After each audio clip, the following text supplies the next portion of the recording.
અને મહત્વના સમાચારોની તો ગુજરાતવાસીઓએ ઠંડી માટે તૈયાર રહેવું પડશે, કારણ કે હવામાન વિભાગની હવે ઠંડીને લઈને મોટી આગાહી સામે આવી ગઈ છે। 3 દિવસ બાદ ઠંડીનો ચમકારો વધશે। રાત્રે સવારે તો ઠીક, પરંતુ હવે દિવસે પણ ઠંડી વધશે। 3 દિવસ બાદ તાપમાન 2 થી 3 ડિગ્રી સુધી ગગડશે। 3 દિવસ બાદ અસલ શિયાળાની ઠંડી શરૂ થશે। પવનની દિશા બદલાતા ઠંડીનો ચમકારો વધશે। હાલમાં સાંજે, રાત્રે અને સવારે ઠંડીનો અહેસાસ થઈ રહ્યો છે। જો કે દિવસે સૂરજ માથે ચડતા ગરમીનો અહેસાસ થઈ રહ્યો છે।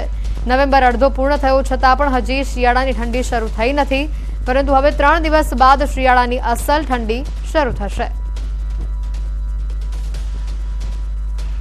ये 7 दिन तक आज का जो फोरकास्ट है, मौसम शुष्क रहने का पूर्वानुमान दिया गया है। और जो तापमान में जो 3 दिन तक नो लार्ज चेंज दिया गया है, लेकिन उसके आगे आने वाले दिन में 2 से 3 डिग्री सेंटीग्रेड डाउन होने का पूर्वानुमान दिया गया है। अहमदाबाद में जो उच्चतम तापमान रिकॉर्ड किया गया है 34.5 डिग्री सेंटीग्रेड, जो कि मैक्सिमम जो सामान्य से 1.3 डिग्री सेंटीग्रेड ज़्यादा है।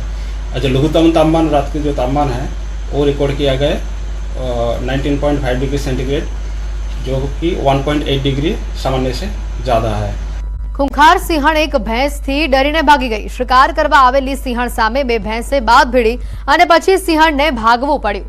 અમરેલીના એક ગામની સીમનો આ વિડીયો હાલ વાયરલ થઈ રહ્યો છે।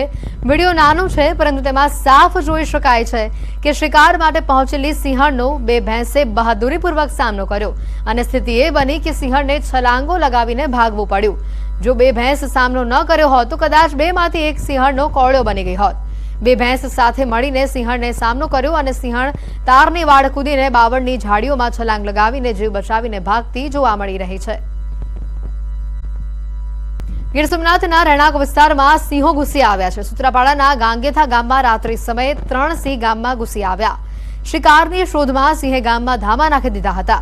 આ સમયે કેટલાક લોકો બાઇક ઉપર ગામમાં આવી રહ્યા હતા અને તેમને સિંહની લટારને જોતા જ બાઇક થંભાવી દીધી હતી। સિંહના ગામમાં ધામાના કારણે વાહનોના પણ પૈડા થંભી ગયા હતા। આ સમગ્ર ઘટના સીસીટીવીમાં કેદ થઈ છે। તો આ તરફ કેન્દ્ર શાસિત પ્રદેશ દીવના ડાંગરવાડી વિસ્તારમાં સિંહ પરિવારના ધામા જોવા મળી રહ્યા છે।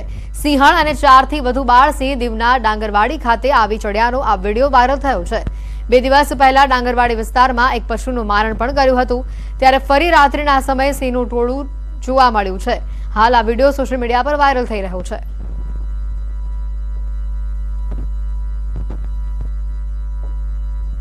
अलग अलग दृश्यों बतावी रहा है। सिंह परिवारना धाबा एक बाजू अमरेलीमां ज आ दृश्यों सामे आव्या छे, ज्यां 2 सिंहथी बचीने भागी आ सिंहण, जेना आ दृश्यों केमेरामां कैद थया छे।